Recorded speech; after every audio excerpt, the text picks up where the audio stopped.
April 29, 1944. Bougainville Island, Solomon Islands. 6:17 local time. The Corsair's cockpit is a furnace of shattered glass, screaming metal, and the reek of high-octane fuel and cordite.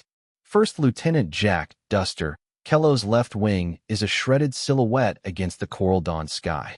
Flames lick back from the ruptured fuel line along the wing route, painting his canopy glass with greasy, black contrails. He is not flying.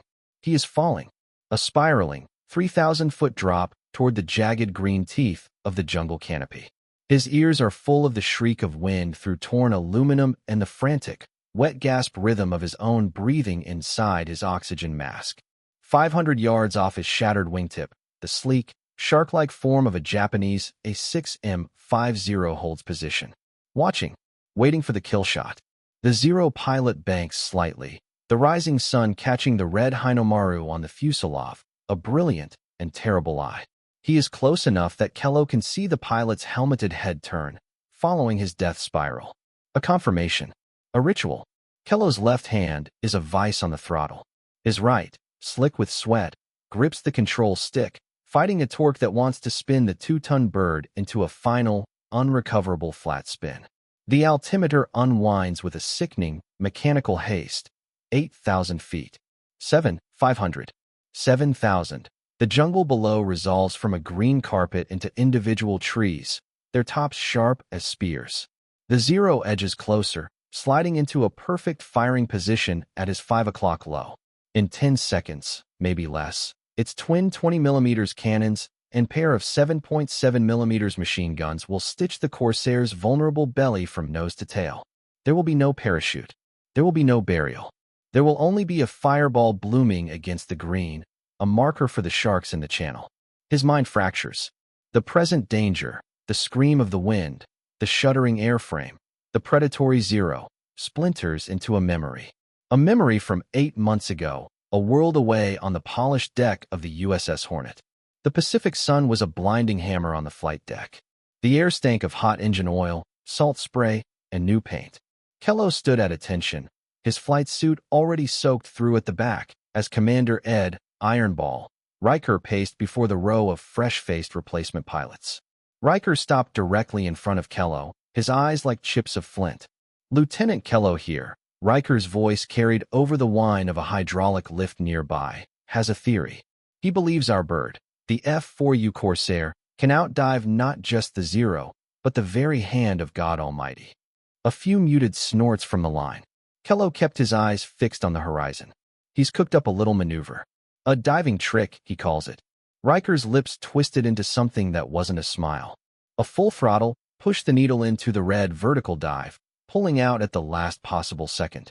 "Says it'll snap any Zero on his 6. Physics, he says." Riker leaned in, his voice dropping to a corrosive whisper meant only for Kellow. "Physics also says a man's wings come off in a dive like that. Physics says his engine seizes, his lungs collapse. You're not a physicist, son. You're a pilot. And if I catch you trying that circus stunt with my squadron, you'll be painting decks until the Krauts sail into San Francisco Bay." Understood. The laughter that followed was a quiet, humiliating thing. It wasn't the raucous jeering of a barracks. It was worse. It was the subtle shift of feet, the exchanged glances, the dismissive smirk from light, cool-hand Calhoun, the squadron's ace. Kellow's theory, born from 1,000 hours of study, from diagrams of lift and drag, from the simple, brutal truth that the Corsair's mighty Pratt & Whitney, our 2800 double Wasp engine, and its airframe could withstand stresses that the lighter, more agile Zero could not, was reduced to a joke. A diving trick. The nickname stuck. Duster. As in, dusting the clouds with his disconnected wings. Back in the burning present, at 6,500 feet, the Zero's nose twitches. A minute adjustment. The pilot is taking final aim. Kellow's eyes flick across his shattered instrument panel. Airspeed, 280 knots, and building in the dive. Engine temperature, critical. Fuel warning light for the left tank. A glaring, pulsating red eye. He feels the vibration in his teeth, in his bones. The Corsair groans around him, a beast in mortal pain. The rational part of his mind, the part trained by the Navy, screams at him to bail out. To punch the canopy, claw his way into the slipstream, and pull the ripcord. It is the sane choice. The only choice. But beneath the fear, a colder, harder current flows. The memory of that laughter. The condescension in Riker's eyes. The sheer, unyielding certainty that his calculations were right. That the Corsair, this brutish, gull-winged monster, held a secret in its stout frame. A secret the nimble Zero could not follow. He makes a decision. Not with a shout, but with a quiet, internal click, like the final rotation of a locked cylinder. His left hand slams the throttle to the firewall. Not forward.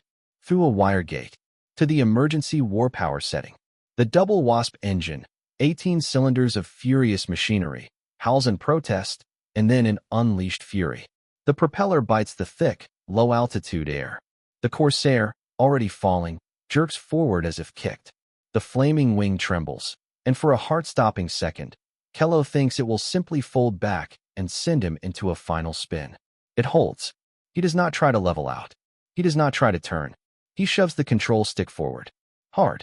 The nose, already down, drops vertically. The horizon vanishes. The world outside his shattered canopy becomes a terrifying, rushing mural of green jungle and brown earth, spinning slowly as the Corsair begins its corkscrew descent. The G-forces pile on, pressing him down into his seat. His vision tunnels, graze at the edges.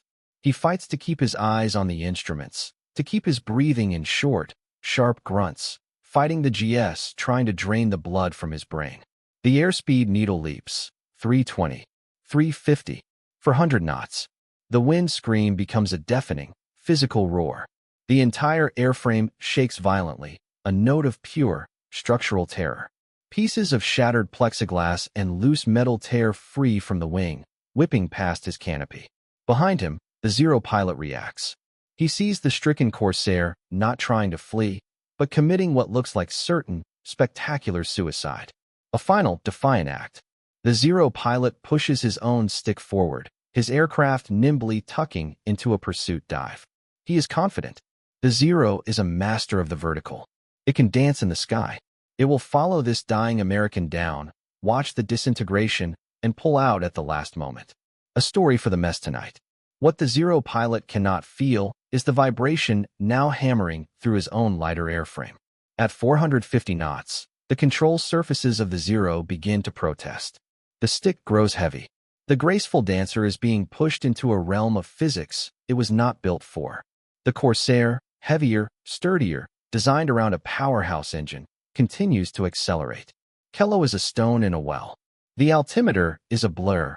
5,000, 4,000, 3,500 feet. The jungle is no longer a pattern. It is individual leaves, giant fronds, the dark gaps between trees. He can see the mist rising from the rainforest floor. He can almost smell the damp earth. One in it. A warning klaxon blares in his mind. Pull up now. But he holds the stick forward, his arm trembling with the strain, teeth gritted so hard he fears they will powder. He flicks his eyes to the mirror. A tiny, distorted image. The Zero is still there, a gray ghost in the swirling wake of his dive, but it is no longer gaining. It is holding position, fighting its own battle with the thickening air. 2,800 feet. The Corsair is approaching its never-exceed speed. The vibration is apocalyptic. The stick bucks in his hand like a living thing. The engine's roar is now a metallic shriek. Kellow's world is pressure, noise, and the looming, expanding green death. 2,000 feet. Now, he takes a final, gasping breath. He hauls back on the control stick with every ounce of strength in his body, his back and legs screaming against the crushing G-forces. For a millisecond, nothing happens. He is still diving straight into the earth. Then, with a groan that echoes through the cockpit, the Corsair's controls bite. The nose begins, agonizingly, to rise. The G-force slams him down into his seat, a 10-ton weight on his chest. His vision winks out, consumed by a tunnel of blackness speckled with stars. He fights unconsciousness, grunting, straining, his body a burning knot of muscle. The green blur outside the canopy tilts, slows, begins to translate back into sky. Through the gray out, he sees the altimeter, 900 feet. 800. The pullout is brutal, savage. He hears a sharp crack from the airframe behind him, a stress fracture, but the wings hold. He is no longer diving. He is in a screaming, low-altitude turn. The jungle canopy, so close he could throw a wrench and hit a tree. He snaps his head around, vision swimming back into focus, G-suit squeezing his legs. He searches the sky behind and below. The Zero is not there. His eyes drop, scanning the green tapestry. There, a plume of dark, oily smoke, rising from a fresh scar in the jungle, 2 miles back. No parachute. The Zero, trying to match the dive, had been trapped. Its lighter wings, its less robust control surfaces, had failed. It had fluttered, compressed, and then, in all likelihood, simply torn itself apart in the dense, low-altitude air, or been unable to pull out of its own dive.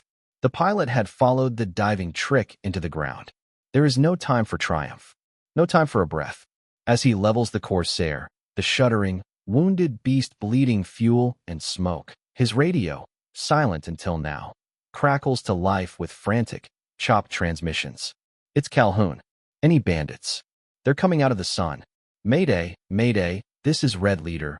We are engaged, outnumbered 3-1. Where is that goddamn duster? Kellow's eyes sweep the higher sky. 8,000 feet above, the dawn light glints off twisting, turning metal. A swirling, chaotic dogfight. For Corsairs, tails painted with red squadron markings, are tangled with at least 10 zeros. Even as he watches, a trail of smoke erupts from one Corsair. It wobbles, then plunges seaward. A parachute blooms, small and white against the blue. One down. His own aircraft is dying. The left-wing fire has subsided to a smolder, but fuel is draining fast. Hydraulic pressure is dropping. His gun sight is cracked. He has maybe 5 minutes of controlled flight left. Less if he engages. He keys his mic, his voice a raw scrape. Red Leader, this is Duster. I'm low and hit, but I'm inbound. Coming from the south, on the deck. A burst of static, then Calhoun's voice, strained. Kellow, that you? Get clear. You're a sitting duck down there. They're not looking down. Kellow says, more to himself than to the radio. He pushes the throttle back up, not to war power, but to a sustainable climb. The Corsair labors, coughing black smoke. He keeps the nose low, using the jungle canopy and the morning haze as a screen. He is a shadow skimming the treetops at 350 knots. He angles away from the main fight, a wounded animal crawling for cover. 2 zeros, high and separate from the main scrum, spot the lone smoke trail. They peel off, 2 sharks scenting blood. They assume he is running for the coast, for the safety of the American-held perimeter. They dive to intercept, to finish what their comrade started. Kellow watches them in his mirror.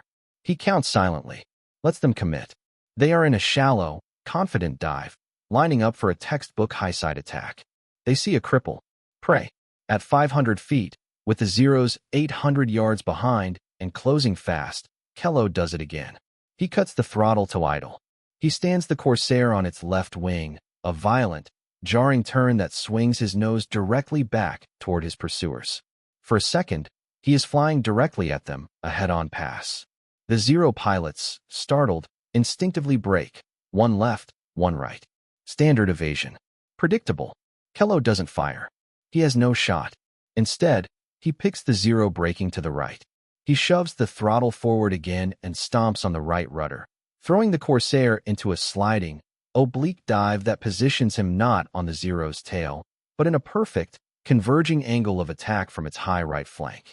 The Zero pilot is focused on his turn, on regaining position. He does not see the smoking Corsair that has just reversed the roles of hunter and prey. Kellow's range, 250 yards. He has a 3/4 deflection shot. He doesn't use the cracked gun sight. He uses instinct, the years of training, the geometry of lead and speed. His thumb finds the trigger on the control stick. The 6.50 caliber Browning M2 machine guns in his wings erupt. The sound is not a roar, but a deafening, rhythmic BRRRT that hammers through the airframe. A stream of red tracers, every 5th round, arcs across the sky, stitching a line of death that converges perfectly with the turning Zero's engine cowling and wing root. The Zero doesn't explode. It comes apart. The right wing detaches in a cloud of shredded fabric and metal. The fuselage cartwheels once, twice, and then disintegrates into 1,000 burning fragments that rain down into the channel. The second Zero, having completed its break, now rolls back, seeking its wingman. The pilot sees the carnage, sees the smoking Corsair, now climbing weakly away from the kill. Fury overrides tactics. He dives, aiming for a classic 6 o'clock kill shot. Kellow sees him coming in the mirror. He has no speed, no altitude, no tricks left. Just one, the same one. He waits, lets the Zero fill his mirror. 400 yards, 300. He can see the glint off the pilot's goggles. The Zero's nose sparkles, the pilot firing his 7.7mm machine guns, walking the rounds in. At 200 yards, Kellow slams the stick forward and left and kicks full right rudder. The Corsair drops its nose and snaps into a vicious, inverted flat spin. It is not a control maneuver. It is a violent, chaotic loss of control, or the perfect simulation of one. To the Zero pilot, it looks like the final death throes. His target, already doomed, has just taken its last, fatal hit. The Zero pilot eases his dive, leveling off to watch the kill. He is so close he can see the details of the Corsair's spinning, burning form. He is confident. He has won. The spin lasts 4 seconds. At 800 feet above the water, Kellow slams the controls opposite. The Corsair, incredibly, shudders and flattens out of the spin, its nose now pointed directly at the sea. He has maybe 500 feet of altitude. He pulls back on the stick, a gut-wrenching strain that bleeds his last airspeed. The Corsair mushes, wallows, and then, as the Zero, stunned, overshoots directly in front of him, Kellow finds his gun sight. What's left of it, centered on the Zero's exposed belly. He fires. A 1-second burst. The .50 calibers tear through the thin cockpit armor, the fuel lines, the unprotected underside. The Zero erupts into a fireball so close that the heat washes over Kellow's canopy. He flies through the dissipating smoke and debris. Silence, broken only by the ragged, labored cough of his own engine and the sob of his own breath inside his mask. He is at 300 feet, skimming the whitecaps of the Solomon Sea. The fight, the roaring, the G-forces, it all recedes into a muffled, distant ringing. He turns the dying Corsair toward the American lines, toward the crude airstrip at Torquemada.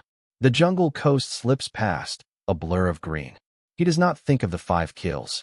The 2 in the dive, the 3 just now in 10 seconds of impossible, suicidal combat. He does not think of the vindication. He thinks only of the stick in his hands, the trembling in his limbs, the smell of his own fear and sweat and burning metal. He thinks of the quiet, the profound, echoing quiet after the storm of violence. The Corsair, like a loyal horse carrying its rider home from a lost battle, finds the strip. The gear won't lower. Hydraulics gone. He belly lands in a shower of sparks and torn grass, skidding to a stop at the edge of the jungle. Ground crews sprint toward him, fire extinguishers in hand. He kills the engine. The sudden silence is absolute. He pushes back the canopy, the cool morning air washing over his face, smelling of mud and crushed grass and cordite. He pulls off his helmet. His hands are shaking, not from fear now, from the release, from the sheer, physical expenditure of will. Commander Riker is there, his face unreadable. He looks from the smoldering, ruined aircraft to the pale, exhausted pilot climbing unsteadily from the cockpit. He says nothing for a long moment. The laughter, the derision, the nickname, they hang in the air between them, ghosts dispelled by smoke and fire. Finally, Riker nods, just once. A small, sharp motion. "Get this man some water," he says to a corpseman, his eyes never leaving Kellow's. "And get his gun camera film. I want to see it." He turns to walk away, then stops. He doesn't look back. His voice is low, just audible over the ringing in Kellow's ears. "Welcome to the squadron, Ace." Kellow stands on the wing root, his legs weak. He looks at his hands until the trembling stops. He looks at the sky, now empty and serene. The sun is fully up. The show is over. All that remains is the quiet and the weight of what was done in it. Like and subscribe this channel for more related World War II.